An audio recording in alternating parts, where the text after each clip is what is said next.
Okay, hi Anita, how are you? I'm fine, Kaylin. How are you? So great to see you again. Okay, great to see you too. So first things first, thank you so much for agreeing to be interviewed for my YouTube channel and website platform, African American in Africa. And I guess my first question is, you are obviously African American, you're from Brooklyn, New York, Yes. and you have lived in Namibia for 4 years, correct? You were living in Namibia for Yes. 4 years? Okay. Yes. On and off for about 4 years. Got Yes. it. Okay. And so you first moved to Namibia as a Peace Corps volunteer, a Yes. Peace Corps Namibia volunteer. Can you, I guess, share a little bit about your experience of being a Peace Corps Namibia volunteer? We do have some viewers that are interested in the Peace Corps program and the process, and specifically, I guess, what it was like in to serve in Namibia. Obviously, it varies depending on the country, but can you just sort of give an overview of what your experience was like in the Peace Corps, the ups and downs, and what your job was with the Peace Corps, what you were doing. Right. So, first things first, with the Peace Corps, and I know that it's changed recently, the application process was very lengthy. It took me about a year to apply, go through interviews, medical clearance and everything. So that process was a bit lengthy and very tedious, but from what I understand, the process has changed. I know when I had applied, it was in 2011, and you could only have a preference. You couldn't choose or pick your country necessarily, but from what I understand now, potential volunteers do have the option to apply to specific countries and apply to those specific programs that are offered in those countries. And I would say, my experience was great as a Peace Corps volunteer. I loved it. And I do just want to say, every Peace Corps volunteer's experience and just every volunteer's experience in their country is completely different. So, with my experience, I don't want to say that it'll be the exact same as, someone else's experience or whatnot. So just keep in mind that everybody's experiences are very unique to their own existence, so to speak. But like I said, I definitely love my experience in Namibia as a Peace Corps volunteer. I was an English as a second language teacher primarily, but I also took on the role as a geography and history teacher as well. I taught in the rural areas. I taught in a village called Oshinene, which is in the Omeheke region of Namibia. And I think what I love best about working as a Peace Corps volunteer, as a teacher, was just interacting with the people of my community and learning everything that I learned from my counterparts, from my colleagues, from the people of my community who were also teachers. When I first went to Namibia, I was fresh out of college. Like, I didn't have any work experience. I went to Namibia just knowing what I had learned from college and from my books and, writing papers, doing some research, but I didn't have any hands-on experience with teaching English, history, or geography. So everything that I learned in terms of teaching techniques, the curriculum, how to, discipline learners. Sometimes I learned all of that from my teachers, all of that from my colleagues. Of course, I used a lot of what I learned from college and from what I studied, but hands-on, it was what I learned, from my teachers and also observing them. I think the most challenging thing with being a Peace Corps volunteer is, of course, the culture difference and, of course, the expectations as a Peace Corps volunteer of color. Now, as a woman of color and as a Peace Corps volunteer of color, you are automatically assumed or expected to pick up the language. The first thing that they've always told me was, Oshihedero is a very easy language. I'm pretty sure you can pick it up. Like, you need to pick it up. You need to pick it up.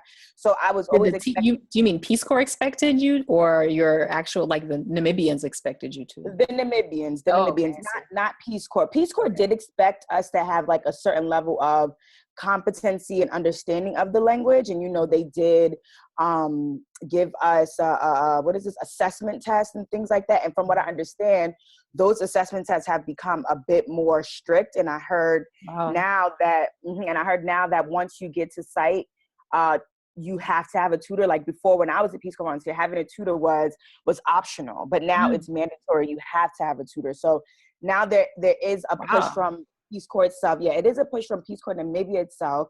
I don't really know about the other Peace Corps countries, but there is a push from Peace Corps Namibia itself for the volunteers to learn the language.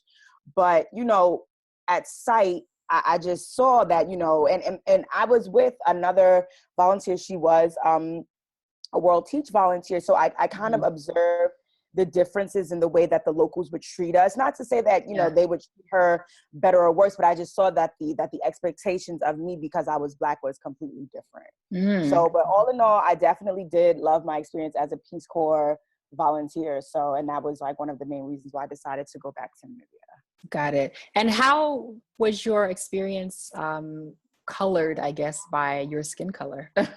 You know, if you understand what I'm saying. No, definitely. So my experience as a Black woman in Namibia, it was challenging at times because I feel like a lot of the Namibian women, they would do things that, or accept things that I wouldn't necessarily accept or deal with. And they would, you know, expect me to also, you know, accept or deal with the things that were thrown at them, you know, and I'm just like, no, I'm not going to deal with it. I'm not going to deal with street harassment. If I decide that I want to go to a bar, I'm not going to allow this guy to harass me. And, you know, so I think as a woman of color, it's very difficult. And also I found that as a woman of color, a lot of men, but I guess I can really say this for the white women as well. A lot of men, like, they're really aggressive, and, you know, they just because, I don't know if just because they're men or whatever, but they just, you know, expect you to just talk to them. If they're talking to you, you have to talk back to them, and things like that. So I just learned to be very vigilant and very, you know, straight up, like, I don't want to talk to you, and just look at it as, no, I'm not being rude. I'm just being assertive. I don't want to talk to you, and I don't have to talk to you. Definitely. I totally understand that struggle and that dealing with those issues.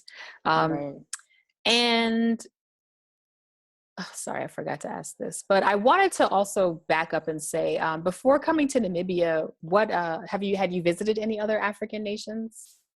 Yes, before I came to Namibia, I actually did visit Namibia, and I visited South Africa as well. I visited South Africa and Namibia in college as a study abroad trip, because in undergrad, my major was Africana Studies. So I definitely made it a point to visit the continent.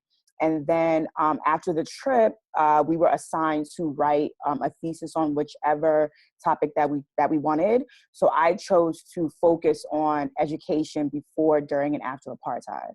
So I definitely knew a lot about Namibia. I would say I knew more about South Africa than Namibia in terms of history, but I definitely knew about Namibia. I definitely had some experience in Namibia and things like that. So. Okay. And how long was your, I guess, trip abroad to South Africa? It was only 3 weeks. So we spent the majority of the time in South Africa. We visited the different provinces or towns, so to speak. We were in Johannesburg, Pretoria, then we went to Durban, which I love, Cape Town, and then we finished off in Namibia. Got it. Now, like, do you feel like you can compare South Africa and Namibia, or maybe you feel like you haven't spent enough time in South Africa to really be able to sort of compare it? And, you know, how do the two countries feel differently, maybe, to you? I think I can definitely compare it, like, only because, like, even though I didn't spend a lot of time in South Africa as much as I did in Namibia, I feel like I did spend enough time. And I would say that the countries are, like, even the infrastructure, like, it's completely different. When I arrived in South Africa, it was sort of just like, okay, this is kind of like home. Like, there's a lot of infrastructure.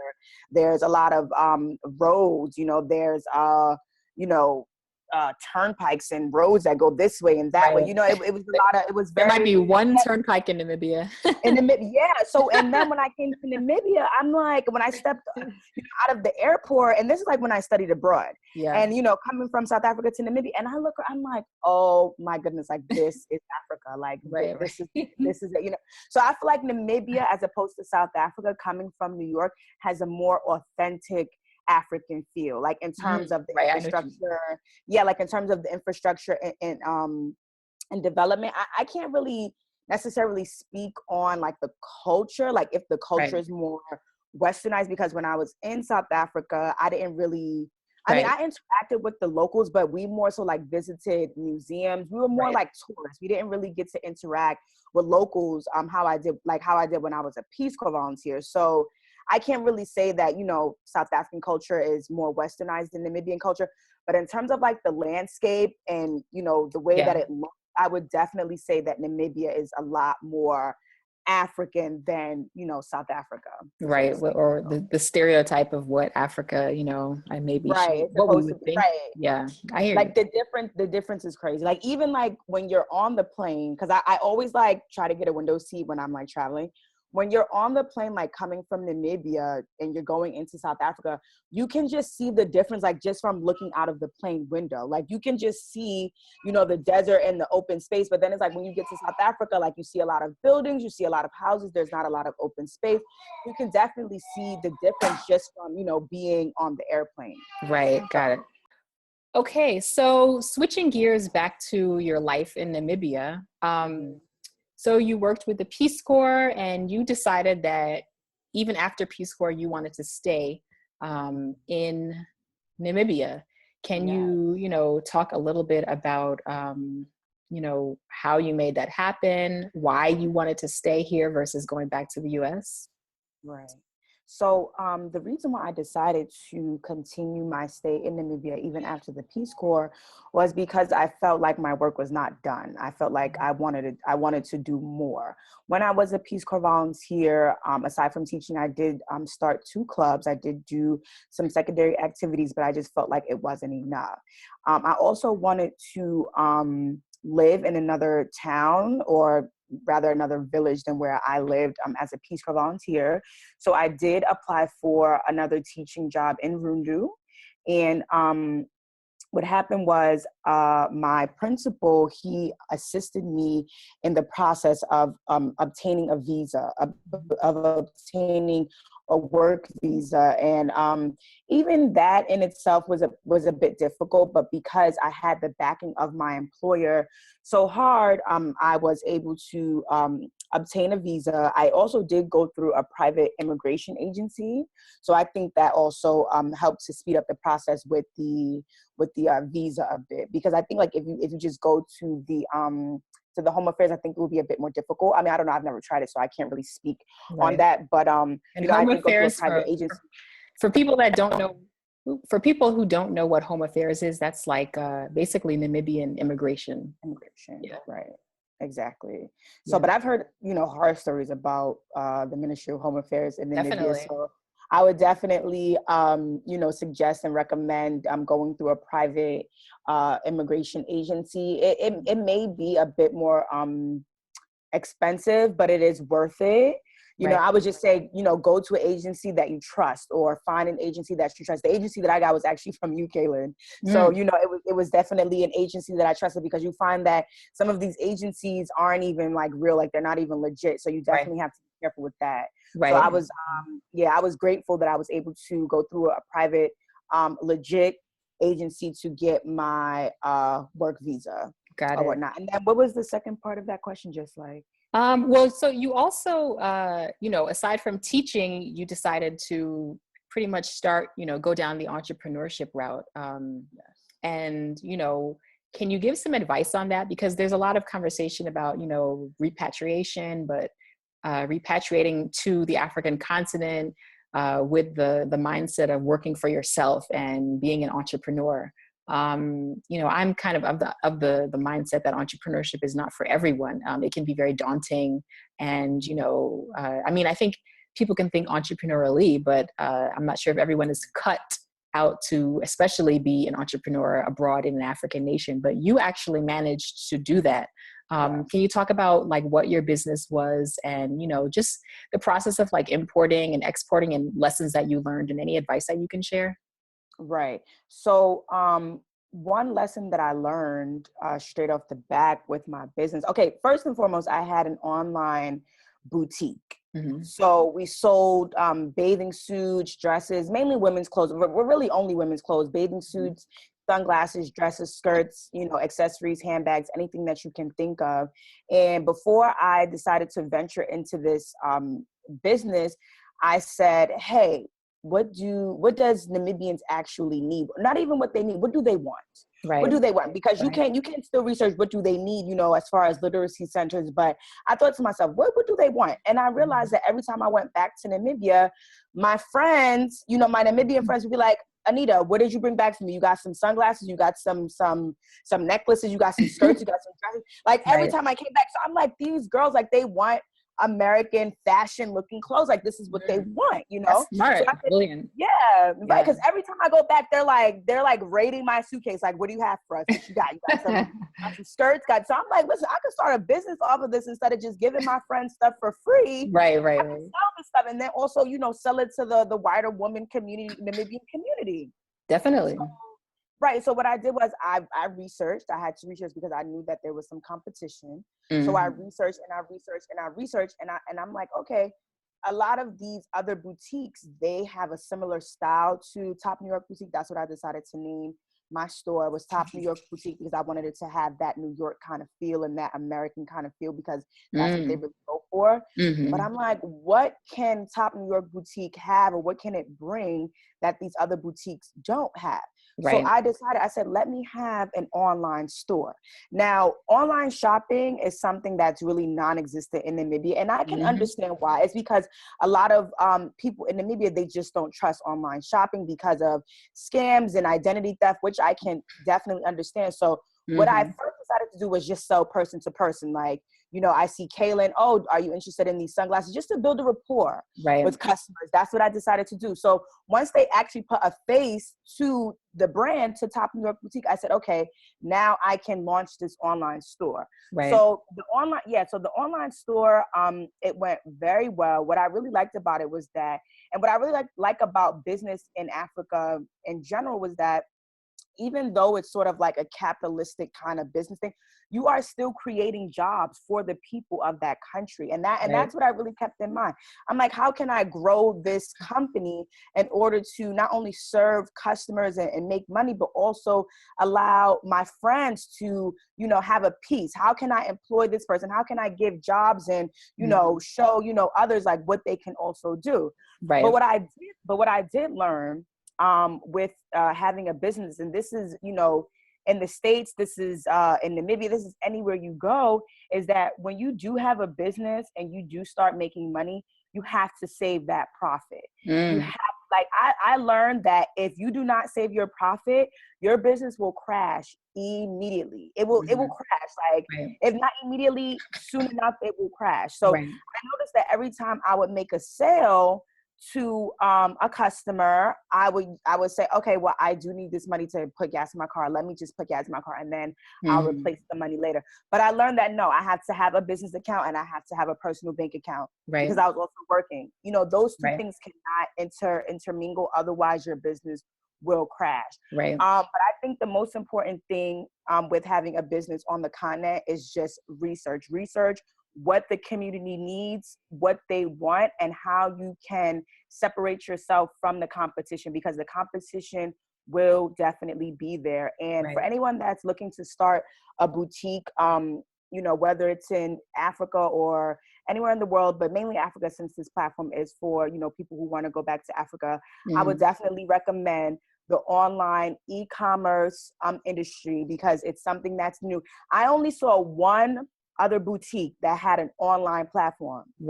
Out of all of the other boutiques were just in store. So if you can break through with that e-commerce, even if it's not selling clothes, even if it's selling hair products, if it's selling headphones, if it's selling jewelry, anything, I would definitely say and advise you to go for the e-commerce industry, because it's definitely something new in Africa and it's going to be big. So I would definitely say to pioneer that. And you, like, along with this business, you had to, like, import and export? Okay, yes. I did import. I didn't export anything. Import. But I was definitely looking forward to, like, exporting to neighboring African countries like Angola, because I know Angolans also really like a lot of American inspired clothes and fashion items or whatnot. But with importing, I did import from China. China was my main importer or whatnot. And I also did have some things come from the USA as well. And what I did was initially is that I shopped around in my city for some stock, and I did, import that way by bringing things from the US to Namibia. And then I also did order some things from offline. Now, when you order things from offline, you have to be extremely careful with that, right? Because there's a lot of fake Scamming. suppliers. Yeah. Right. Yeah. So how you usually judge the real from the fake, and I almost got caught with this. You have to read the reviews. So if you see it, if you see an importer or a supplier, you have to read the reviews. Reviews on, Lulu's hair boutique, just read the reviews, because those people will tell you whether or not the site or the supplier is a scam. Right. Then you also have to make sure that supplier, that importer actually sends to Namibia, because Namibia is so small and it's not really known. So a lot of suppliers won't send to Namibia. Some will. So you just have to make sure that they will send to Namibia. Then you also want to look at the country in which you're importing to. You want to look at their import taxes. So that's also really important as well. And then that will always go into the budgeting and the finances of your business, because shipping is something that you have to build into your price. The import tax is something that you have to build into your price. You actually going to pick up the stock is something that you have to build into your price. So, you definitely want to research all of the finance things and stuff like that to build into your price, whether you want to sell or whether you want to have a product or a service that you want to do. So got it. Well, there's a lot of extremely helpful information and advice in there. So thank you so much.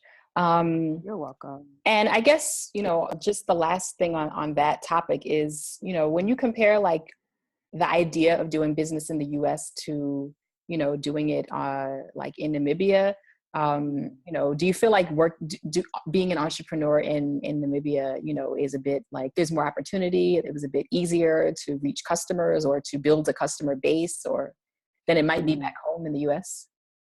I would say that it was easier for me to build a base than I think it would be in the US, only because Namibia's population is really small. Right. Like in the US, in New York alone, like I could just only imagine how many other boutiques I would have to compete with. Exactly.